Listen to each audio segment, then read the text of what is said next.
Hey everybody, it's the Doctor here with Typical Manga Fan, and in this episode of the Typical Manga Review, we will be discussing Bleach, Chapter 625, Living Jaguar.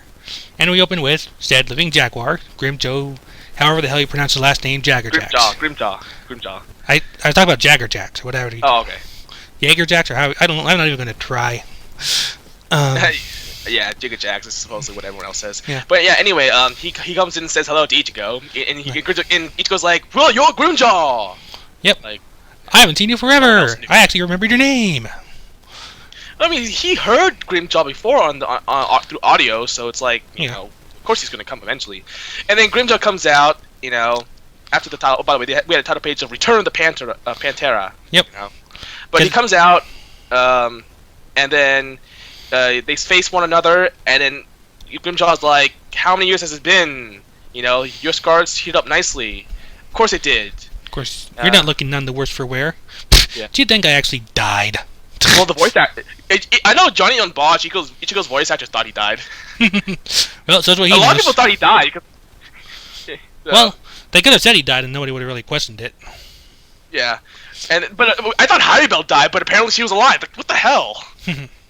But anyway, so he takes his sword out, and then Ichigo picks up his sword, and he says, you know, I want to attack you right now because I've been trying to settle our affairs once and for all, which is kind of stupid because we have other matters to be concerned about, you know? This is such a Kenpachi thing to do, you know? Well, have you ever known Grimjoe to really care about the big picture? Well, isn't that the whole? They made a deal though. Is that the whole point of him coming at all? You know, and the fact this is so reminding me of Kenpachi. Isn't this what literally Kenpachi did? He comes in, he's like, I'm gonna fight you. Oh wait, shit happens. Okay, I gotta do this first. It's like Grimjaw is basically a Rankar Kenpachi. It's like. Well, I always thought that was Neutra. No, it's Grimjaw. Because Neutra's the one who actually fought Kenpachi, and they were pretty similar to each other. I think so, right? Was it Grimjaw the Arankar Renji? There you go. Yeah, I think so. I think that's rival to Ichigo and only wins like maybe one fight. Yeah, because Ukiuro was the Byakuya guy, and then Grimjaw's Renji. Although he's like a combination. Yeah, Neutra would be Kenpachi. And on the next page we get, I don't know, Rangiku? I mean, going by chest size? I don't know. And we get Nell. But this time it's not Nell, it's Nelia to Odishvak, because she's back in her adult form. Yep, and what she pretty much tells her is that Urahara made her a bracelet that lets her go back and forth whenever she wants, or lets her stay whatever. This is such a convenient plot asshole, because you know what she could have done. Orihime could have just healed her mask, because that was where the Ryatsu was leaking out. Mm-hmm. So obviously that would have solved the problem. Why not just do that? Why do we have to come up with a stupid bracelet that makes it seem like it came out of nowhere? Where we can just use something logical, like Orihime's healing ability, on Nell's head. The frick? Well, you do realize it's just called Orihime doing something useful logical. But it's so, duh! It's a dumb thing! Like healing Yoriichi's arm. She actually did do that, so let's heal Nell's head. Well, like I said, I mean, Urahara has actually been active, though. Orihime really hasn't, so that's at least part of it. But at the same time, I do see your point. I mean, Orihime healing it would be the simpler solution here. Of course, it's probably just so she can go back and forth, is what it is. Yeah. And it's funny how Nell comes in, dives over Grimjaw, and then just, somersaults with Ichigo. Yeah, Orihime's like, I wish that were me. It really is, even Chad's this is not how it looks. And she's like, oh, she's like, oh, Urahara's heart is the right place, I think. Come on, Sato-kun. I even worry about that. Yes, you are. She's blushing. She's a bad liar. Yeah, and then, Grimjaw's pissed off that she basically, did that to him. And then Nell gets serious all of a sudden, Bleach style, get some comedy to really serious all, in 1 second. And she's like, you took the words out right out of my mouth. And she basically says that, she doesn't give a shit about him him telling her what to do because he's number 6 and she's number 3, even though ranks don't matter anymore. Which is what Grimjoe points out. Yeah, Grimjoe says it. And so basically there's so Grimjaw basically now wants to attack Nell and see who's actually stronger. But I remember Noitora said that Nell's part of a previous generation. So and also Grimjaw should have gotten a lot stronger since last time. So Yeah. Nell couldn't because she was still in her child form. She had no time to practice. True, but again, as powerful as she was to start with, it's hard to say where that will last. Yeah, because she was better than she was basically putting Noitora on the ice for a while. Like she was winning. So we don't really know. But at the same time, the Grinja has to be more powerful than he was before. Otherwise, there's no reason. Yeah, exactly, no reason why he's there. But we can't say Nell's stronger. So I think you have to argue that I think maybe Grimjaw is stronger than Nell, just simply because Grimjaw has to be stronger than he was. But Nell can't, just simply because she couldn't practice. So there's no logical reason that she could be stronger than before. They even used that logic against her previously. So. Yep. And then at that point, like, pretty much as they see it already starting the fight, pretty much they start getting yelled at by somebody. Like, what the hell's your problem? Cut it out! You know what? Forget the whole thing. Just why do you think we're here? Like, everyone I'm surrounded by has the IQ of Jello. This is not what I signed up for. I like the like, it's coming from like a big old black box, and like Ichigo's like, am I crazy or is that box lecturing us?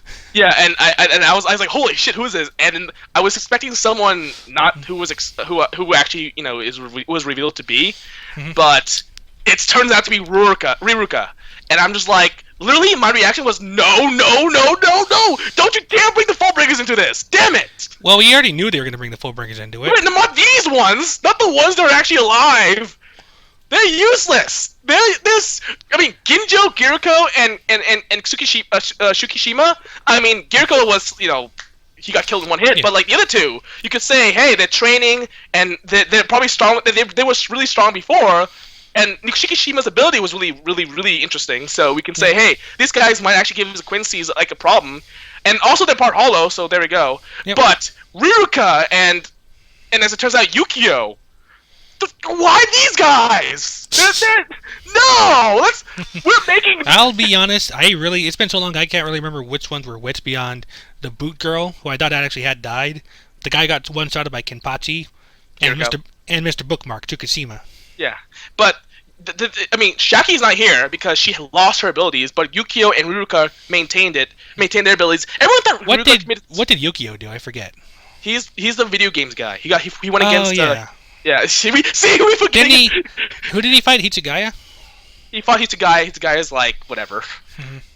But even you forgot about him. I mean, I remember just simply because I hated the guy so much. So in answer to his question, yes, he is invisible. Yes, and it's just annoying because these guys they're not as strong as the other Fullbringers. So why bring them along? Well, they have interesting abilities. In this case, it's their interesting ability to make the difference. Like they're there for that very reason, which is what Yoruichi takes the time to explain next. Yeah. Basically, like I like this part. I do like this part. Though, like, what part do you want me to explain first, Ichigo? All of it. That is the audience reaction to like everything. But here's the thing, though.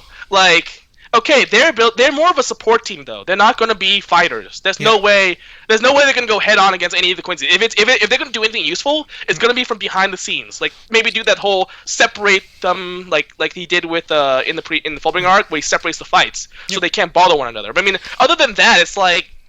Also, everyone thought Riruka committed suicide. It was obvious that she didn't, especially if you watched the anime. But for the people who read the manga, it might have looked like it. Confirmation, she didn't commit suicide. She's still alive. Yep. And in the meantime, like I said, what Yoruichi's explained to us, as I understand, is that basically, like, they're going to use Riruka's powers to, with some other things, to actually travel in the Dangai, the space between realms, basically. Like, get the, let's see, let me see if I can actually get back around there. It's like, it's basically like it's not something you can travel easily or without like doing specific actions first that kind of clear the way, which is kind of how you go from one realm to the other, or how Ichigo had to go from one to the other, like from Royal Palace down here, if I'm understanding that right. And she even mentions the Valley of the Screams, which was actually a realm inside the movie Memories of Nobody. Oh, yeah? So either that movie's canon, or they're borrowing like. Lore and stuff from the movies, because you've seen the movie, right? Yeah. No. Oh no, it's a realm that only appeared in the movies, and now that they mentioned it, it's like, oh, so I guess that's canon. Well, at least the concept is. Yeah. And it's like why it's able to sustain the Reishi dimensions is unclear. Maybe it's because the structure of the Reishi is different, but Urahara is basically exploiting it because he's Urahara, and that's why he brought back Riruka and Yukio. Yep, because with their abilities combined, which, like, the ability use electrical power to freely manipulate spaces, which is like not quite right, but whatever, close enough. And Yurika's ability is to create pretty much her own rooms. If I remember, like that was her dollhouse power. And then like that stake. Remember I mentioned before, like the one with the little lines on it as a landmark. They'll be able to go from one to the other in pretty short time. Yeah, I think most people were kind of, if they when they actually noticed that, they had like, okay, I know what that's probably gonna do. It's gonna be like a war point. But but yeah, so basically Yukio and Ruruka are gonna just be the transportation. Yeah, I don't see them doing anything else. Yeah, I mean they're not really suited for a fight like this, but that's fine. I mean they actually are contributing at least, so you can't really knock them for that. They're still reminding me of the Forbringer arc, which is already won against them. Well, they get help how you're born. Anyway, go back to the Quincy's in the Royal Palace, or and basically they're just kicking back and relaxing, waiting for the king, the Gyobok, to finish eating the Soul King. And he's like, yeah, we can't get close to them because we get devoured instantly. Yep. But with this, they'll be able to go from one place to the other without having to expel their spiritual power, their Reiatsu, which will be a big boon in getting them over there. Yep. And then we have and everyone's just and then Mr. Thor is like, it's like looking at Uryu and's like, why the long face? Why are you so damn emotionless? Because that's frankly every strong character is emotionless. And then Hashiel is emotionless. Like to think. Yeah, Hashiel is emotionless, and Sniper Guy's emotionless, and Uryu's emotionless. Why is Sniper Guy emotionless? The other two make sense. Well, snipers are always cold or friendly. Well, because I think he's the one who's kind of thinking. He thinks a lot more than the other guys. Not to mention, I think he's actually suspecting Uryu of being maybe not who they thought he was. Yep. And then of course we go to the final page where we see the Soul King is basically gone from his little stone crystal house and pretty much has been absorbed by Yuak, who is all black. I don't know if he's actually black or that's just being a shadow from like a silhouette. Either way, it's meant to look badass. I don't care. Yeah. He's overpowered already, And okay, so theory time. Basically the thing that bringing all these characters in is making me worried because you have so many guys on the quote unquote good side. You have the Shinigami, you have the Forbringers, who excluding the support team is probably Tsukishima, Giriko, and Ginjo are probably going to be in the forefront.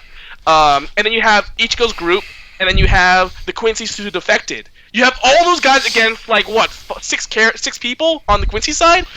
Unless you have a 3 versus 1 type of situation, it's gonna be like, how are they gonna do this? Yeah, I mean it's very possible it'll end up being like that, or there'll be something else that might serve to separate them, or make them have to focus on something else, or it could be like one-on-one with the fights, and then maybe like a team attack on Yuak. Yeah, but that's what I'm saying. Like I was gonna say that, like then it'd look really stupid because you have Yuak basically killing defeating half of the group. It's just gonna be like that's just OP and that's just stupid and that's a waste of space, to be honest with you. It could go 3-on-1 against the other guys just so that that doesn't make the Zero Squad look as weak as they were. I just don't want an Aizen versus everyone type of situation again, because that just makes Aizen it made Aizen look too overpowered, because he wasn't even trying, so you didn't feel anything. You weren't getting excited, and it demeans all the values of the other characters because they get killed in like one hit or defeated in one hit, and you're just like, wow, that's not impressive at all. That was boring. Why are you wasting like 6 pages doing this, or even 2 chapters doing this? I'm about to say 6 chapters, but yeah. But yeah, we're about to come up on time here, so we'll have to wrap it up at this point, I think. Yeah. Hey, anything else again before we wrap up? We have another good minute. Okay. Yep. And so with that's been our review of chapter. What was that there? 620. Yeah, 625 of Bleach, Living Jaguar. We got a Jaguar. We got Nell. We got Fullbringers, but you can't have everything. Yep. And we got Yuak getting even more uber. We'll see how that goes. In the meantime, go ahead and take us away. Bye.